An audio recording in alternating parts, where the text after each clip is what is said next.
अल्लाह के बबरकत नाम से जो बड़ा मेहरबान नहायत ही रहम करने वाला है। अस्सलाम वालेकुम स्टूडेंट्स, कैसे हैं आप लोग? उम्मीद करती हूँ कि आप लोग खैरियत से होंगे। आज हमने स्टार्ट करनी है एक्सरसाइज 6.1। ठीक है, 6 चैप्टर हम स्टार्ट कर चुके हैं, बेसिक स्टैटिक्स। अब यहाँ पे हमें क्वेश्चन ये दिया गया है कि हमने यहाँ पे पहले कुछ मेंबर्स दिए गए हैं फैमिलीज़ के। ठीक है, डिफरेंट फैमिलीज़ हैं, वेरियस फैमिलीज़। उनमें हमने फाइंड आउट करने हैं कि कितने कितने मेंबर्स इस एक फैमिली में एग्जिस्ट कर रहे हैं। खैर, कंस्ट्रक्ट द फ्रीक्वेंसी डिस्ट्रीब्यूशन। ठीक है, आल्सो फाइंड द कम्युलेटिव। ठीक है, फ्रीक्वेंसीज।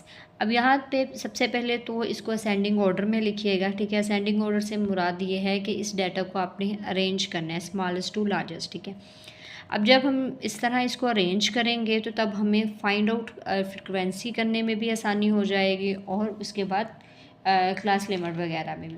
सो क्वेश्चन जो है इस तरह मैंने इसको अरेंज दे दी है। ठीक है, सबसे पहले इसमें मैक्सिमम वैल्यू देखूंगी, फिर मिनिमम वैल्यू देखूंगी। ठीक है, मिनिमम वैल्यू इस तरह स्टूडेंट, जब आपके सामने डाटा एक अरेंज फॉर्म में हो ना, ऑर्गेनाइज किया हुआ आपने अच्छे से, तो आपको हर चीज़ मतलब कि अगर वो 2 टाइम आ रही है, 3 टाइम आ रही है कोई भी डिजिट, तो उसको फाइंड आउट करना ज़रा आसानी हो जाती है। ठीक है, ज़रा इजी हो जाता है। ओके है, नंबर ऑफ़ द मेंबर्स, तो हमारे पास नंबर ऑफ़ द मेंबर्स ये हैं कि फैमिली मेंबर्स हमारे पास ये हैं। ठीक है, 2 3। अच्छा, अब यहाँ पे ये भी मसला है कि यहाँ पे रेपिटेशन नहीं आपने लिखी, जिस तरह 2 जो है 1 टाइम है, 3 लेकिन 3 टाइम है, उसको नहीं करना है। ठीक है, लेकिन वो बात का मसला है, वो तब हम इसको देखेंगे कि एक एक फैमिली में कितने कितने मेंबर्स हैं। अभी यहाँ पे हम नंबर ऑफ़ मेंबर्स लिख रहे हैं। ठीक है, अब यहाँ पे देखिए फ्रीक्वेंसी क्या है, एक मेंबर्स कितने, एक फैमिली में कितने मेंबर्स हैं, 2 है। ठीक है, 3 वो एक बात का मसला है, मैं ज़रा सॉरी मिक्स कर रही हूँ कंसेप्ट।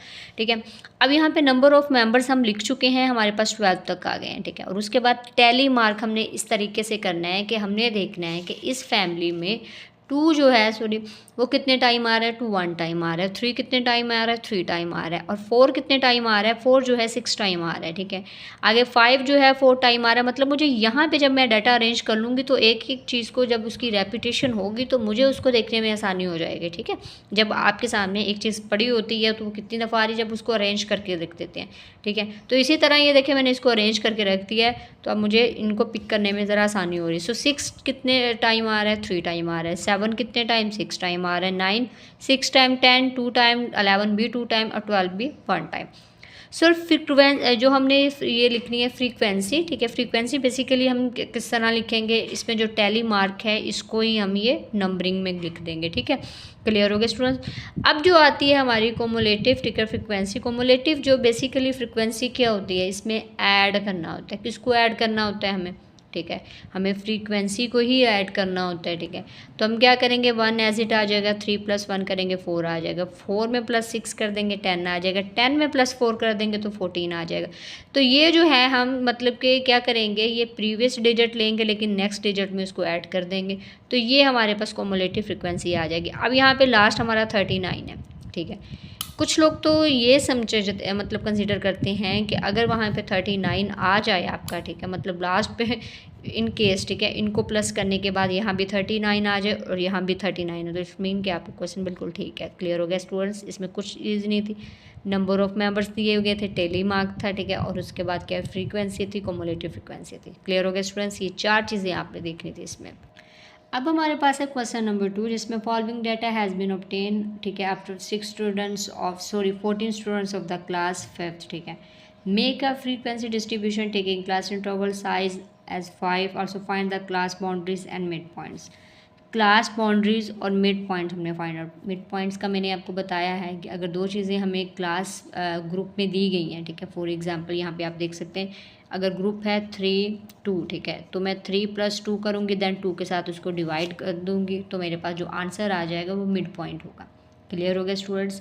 लेकिन यहाँ पे एक और हमें हिंट दी गई, also make a less than cumulative frequency distribution. ठीक है, अब यहाँ पे हमें 2 चीज़ें बनानी है। ठीक है, 2 चीज़ों से मुराद कि हमें 2 दफ़ा उसको बनाना है। अगर आप इसमें देखा जा सकता है कि सबसे पहले तो हम ये कहेंगे कि इसमें डिस्क्रीट फ्रीक्वेंसी यूज़ होगी या कॉन्टीन्यूस होगी। ठीक है, सबसे पहले तो कॉन्टीन्यूस होगी। उसकी बेसिक वजह क्या है? कंटिन्यूस बेसिकली फ्रीक्वेंसी क्या होती है, वो होती है जिसमें तो हमें ग्रुप दिया जाता है और अनग्रुप में होती है। ठीक है, जिसमें क्लास की बात की जाती है, ठीक है, क्लास ट्रबल की बात की गई है, ट्रबल की, सो हमें कंटिन्यूस फ्रिक्वेंसी ही यूज़ करेंगे। सो दूसरी चीज़ ये है कि आप देख सकते हैं हमें हिंट यहाँ पे दे दी गई है, मेक क्लासेस 20, 24, 25, 29, मतलब कि इसमें जो क्लास इंटरवल दिया गया है 5 का दिया गया। अब हमें कैसे पता चलेगा?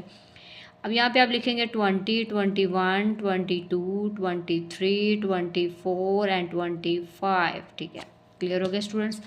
अब यहाँ पे देखिएगा, मैं सॉरी 24 मैंने 5 ऐड कर दिया। अब यहाँ पे 20 is also include in this counting, understand, 1 2 3 4 5, ठीक है, ये 5 तक हो गया हमारा क्लास इंटरवल, ठीक है।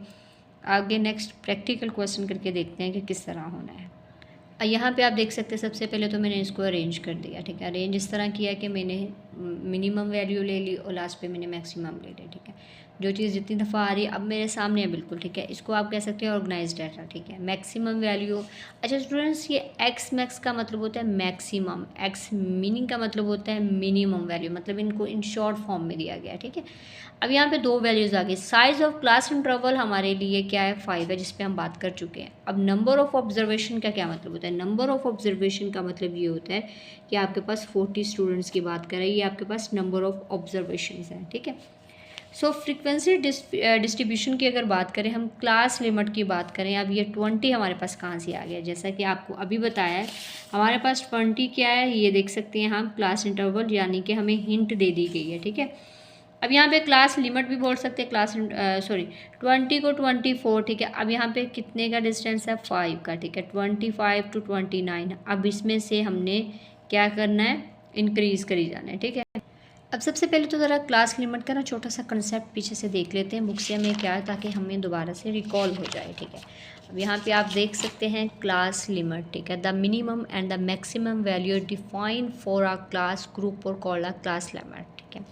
The minimum value is called the lower class limit, ठीक है, lower class, and the maximum value is called the upper class limit. अगर हमारे पास मिनिमम, अब इसको डिफाइन करने की तो ज़रूरत नहीं, क्योंकि आप बेसिक समझते हैं कि मिनिमम और, ठीक है, मैक्सिमम वैल्यू क्या होती है।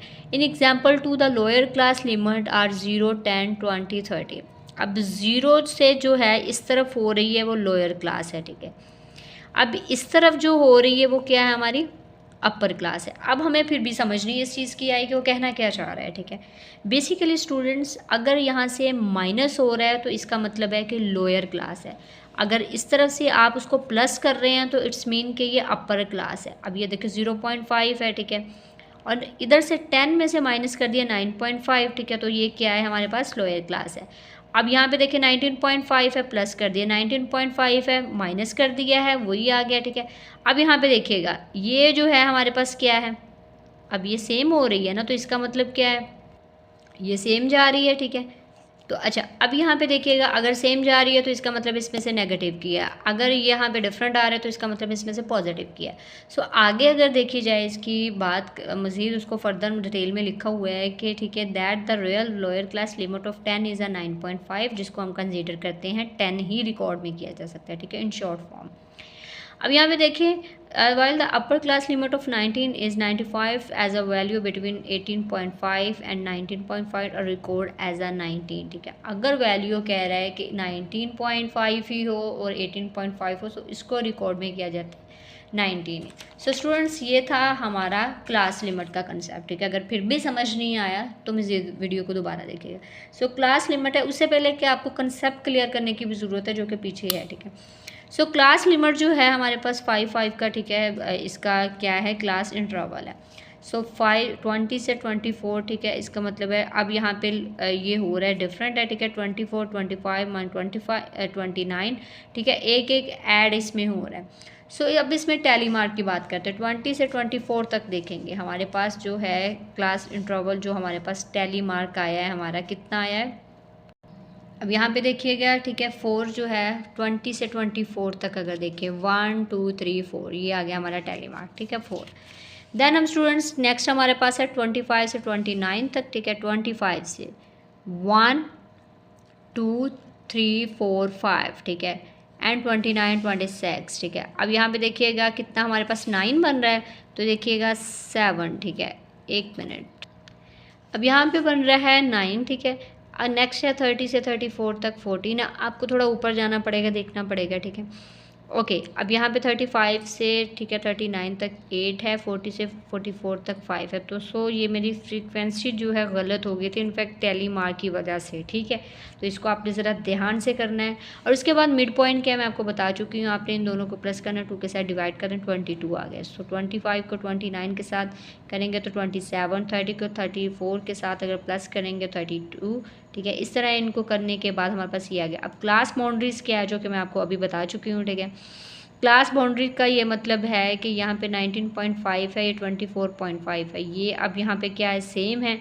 तो इसका मतलब है कि ये माइनस हो रहा है, ठीक है। एक तरफ माइनस हो रहा है तो दूसरी तरफ प्लस हो रहा है, ठीक है। अगर माइनस हो रहा है तो वो क्या होती है कि वो लोअर क्लास होती है, अगर वो प्लस हो रहा है, ठीक है, तो वो क्या होती है, अपर क्लास होती है। सो खैर ये अब क्या है हमारी, ठीक है, ये आप खुद देख सकते हैं कि हमारे पास ये क्लास बाउंड्रीज आ गई है। अब हमने नेक्स्ट जो है हमारा, अब इसको प्लस करेंगे तो 40 आ जाएगा हमारा।